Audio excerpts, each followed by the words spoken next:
We're so close to hitting 1,000 subscribers, and your support can really help get my content out there.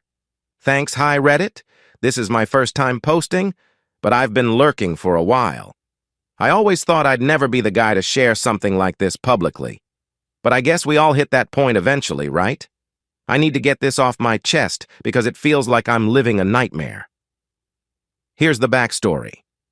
I, 34 million, have been divorced for about a year now, but the damage left behind still feels as fresh as the day I walked in on my wife Sarah, 32F, and my younger brother Mike, 28M, together. I'll get into all of that in a second, but let me start by saying that I never saw this coming. I've replayed the events 1,000 times in my head, trying to understand how we ended up here, and every time it feels like the rug was pulled out from under me. Sarah and I met back in college. She was this incredible mix of beauty and brains, a psychology major with a minor in art, always so thoughtful and analytical. I was just a finance guy with dreams of making it big on Wall Street, the typical ambitious college kid. She was different, though. Not the kind of person who you meet at a bar. We connected in a small study group for an economics class, of all things. She'd always sit in the back, doodling in her notebook while still managing to ace every test. I asked her out, and after a few dates, I was hooked. Sarah had this way of making me feel seen, like I wasn't just another guy chasing after a degree or success. I always felt like I could talk to her about anything. She was calm, collected, and seemed to have her life together even when things were chaotic.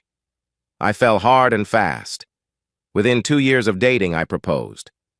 And she said yes. We were married the summer after graduation, and I was convinced I had found my person for life. She was my best friend, my partner in crime. I thought we had it all figured out. Looking back now, I wonder if I ever really knew her at all. Before I get into the betrayal, I need to explain a bit about my family because that's where things get really messy. My younger brother Mike has always been the golden child in the family. He's the kind of guy who could charm the pants off anyone.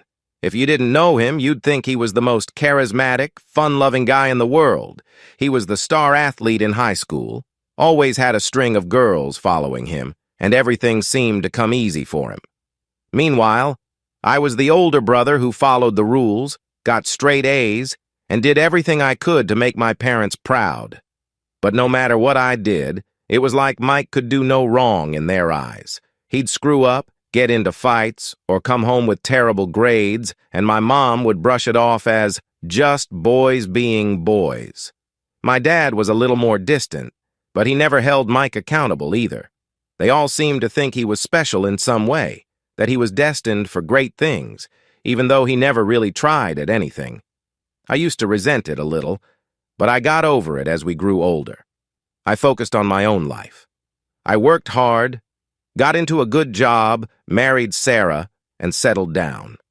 Mike bounced from one thing to another. He tried college but dropped out after 2 semesters, saying it wasn't for him.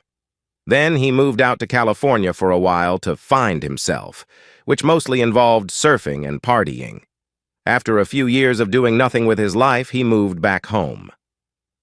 By this time, Sarah and I had been married for 5 years, and I was building a solid career in finance. I wasn't rich, but we were comfortable. We were even thinking about starting a family. Everything seemed perfect on the outside. In hindsight, there were a lot of red flags with Sarah and Mike.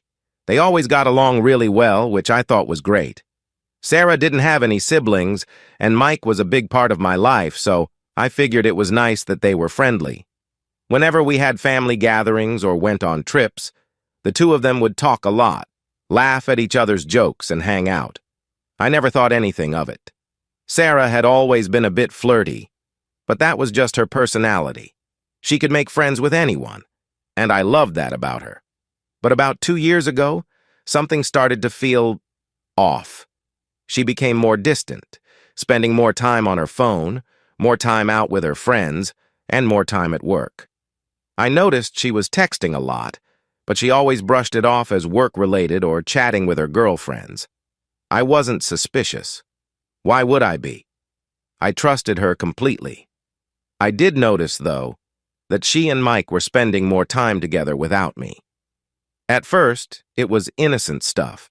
Mike would stop by our house after work. They'd have a drink together if I was late, or they'd hang out at family events if I wasn't around. I figured they were just bonding, since Mike had moved back into town and was looking for new friends. But then they started going out together. Sarah would casually mention that she and Mike had grabbed lunch or gone shopping.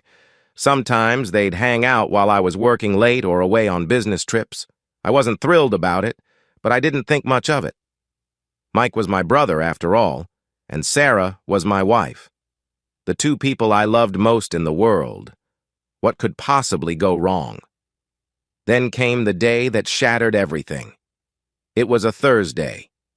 I remember it vividly because it was supposed to be a regular day. I'd been working long hours on a big project, and my boss had given me the afternoon off as a thank you. I decided to surprise Sarah and take her out for lunch. I stopped by a florist to grab her favorite flowers, lilies, and headed home early. I was walking up the driveway when I noticed something odd. Mike's car was parked in front of our house. My stomach did a little flip, but I told myself not to jump to conclusions. Maybe he'd stopped by for something. It wasn't unusual for him to swing by, but I still couldn't shake the weird feeling growing in my gut. When I opened the front door, the house was quiet. Too quiet. Usually Sarah would be in the living room working or watching TV, but today it was silent. I called out her name, but there was no response. That uneasy feeling in my stomach grew stronger. I went upstairs, and that's when I heard it. Voices coming from our bedroom. The door was cracked open, just enough for me to see inside. And that's when I saw them, Sarah and Mike, in our bed, tangled together like they didn't have a care in the world. My wife and my brother. For a moment, I couldn't move.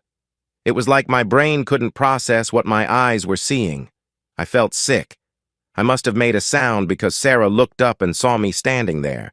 Her face went white. Mike scrambled to grab his clothes, but it was too late. The damage was done. I don't remember what I said. I don't remember what they said. Everything after that moment is a blur. All I know is that I walked out of the house and drove around for hours, trying to understand how my life had just imploded. When I finally got home, Sarah was gone. She had taken some things and left. I didn't hear from her for a couple of days, and honestly, I didn't want to. I was too angry, too hurt to even think about what to do next. Eventually, we had the talk. She admitted to having an affair with Mike for the past 6 months. 6 months. The woman I had loved and trusted for nearly a decade had been sleeping with my brother behind my back for half a year. She told me she was sorry, that she didn't mean for it to happen, that it just happened.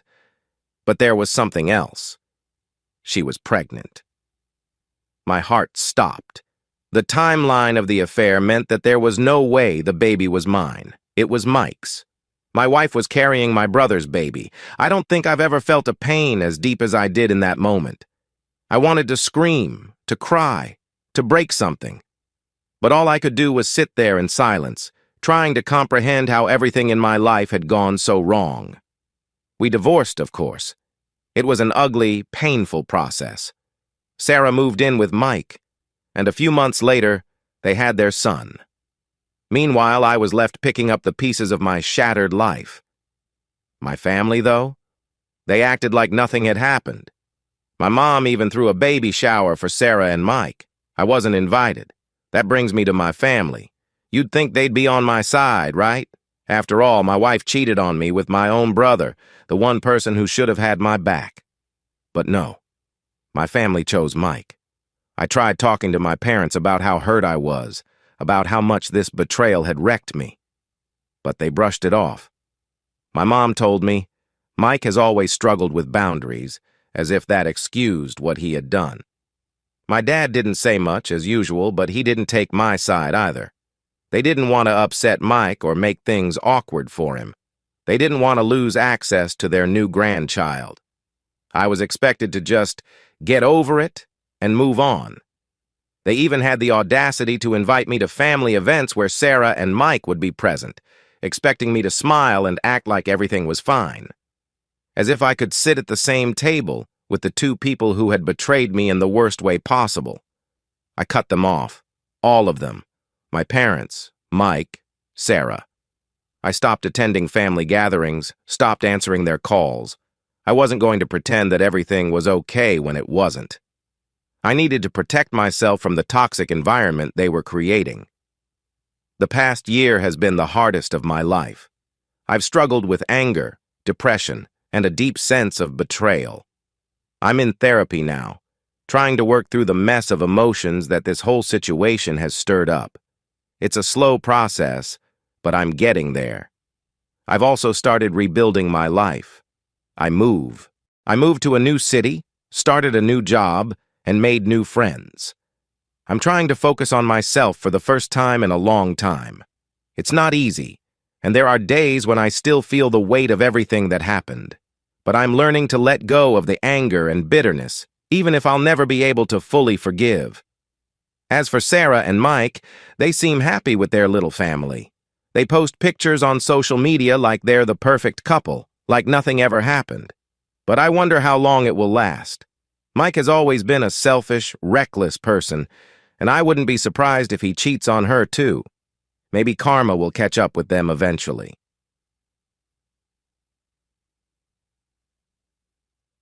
The future. I'm not sure what the future holds for me. I'm still healing, still trying to figure out who I am without the life I thought I had. But one thing's for sure. I'll never let anyone betray me like that again. I've learned the hard way that trust is fragile, and once it's broken, it can never be fully repaired. To anyone reading this who's been through something similar, just know that you're not alone. It's okay to be angry, to feel hurt, and to take the time you need to heal. Don't let anyone tell you how you should feel or how you should move on.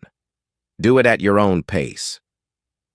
Thanks for sticking with me through this, Reddit. If you've got any questions or thoughts, feel free to share in the comments. I could use the support right now.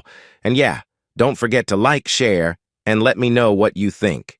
Maybe someone out there has gone through something similar and found a way to come out the other side. Thanks for watching.